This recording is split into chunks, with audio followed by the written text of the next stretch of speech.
ಅಮೆಜಾನ್ನ ಮಳೆಕಾಡಿನಲ್ಲಿರುವ 6 ಫ್ರಾಗ್ಗಳನ್ನು ಜಗತ್ತಿನ ವಿಷಕಾರಿ ಕಪ್ಪೆಗಳೆಂದು ಘೋಷಿಸಲಾಗಿದ್ದು, ಈ ಕಪ್ಪೆಗಳನ್ನು ಮುಟ್ಟುವುದು ಕೂಡ ಅಪಾಯಕಾರಿ. ಅವುಗಳ ದೇಹದಲ್ಲಿನ ಹನಿ ವಿಷವೂ ಸಹ ಮನುಷ್ಯನನ್ನು ಕೊಲ್ಲುವಷ್ಟು ಸಾಮರ್ಥ್ಯವನ್ನು ಹೊಂದಿದೆ. ಪ್ರತಿ ಕಪ್ಪೆಯ ದೇಹದಲ್ಲೂ ಅಂದಾಜು 10,000 ಇಲಿಗಳನ್ನು ಕೊಲ್ಲುವಷ್ಟು ವಿಷ ಸಂಗ್ರಹವಾಗಿರುತ್ತದೆ.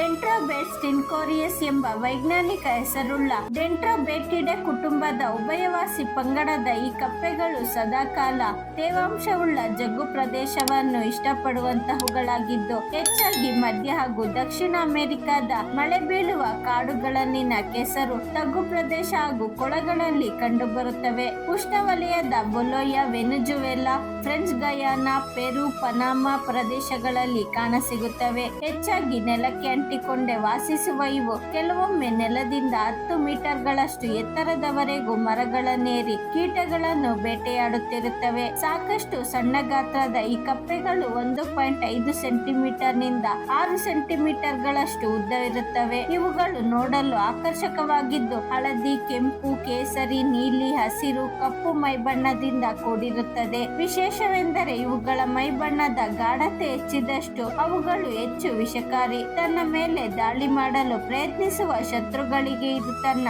ಮೈಬಣ್ಣದಿಂದಲೇ ತಾನೆಷ್ಟು ಅಪಾಯಕಾರಿ ಎಂಬುದನ್ನು ಸೂಚಿಸುತ್ತದೆ.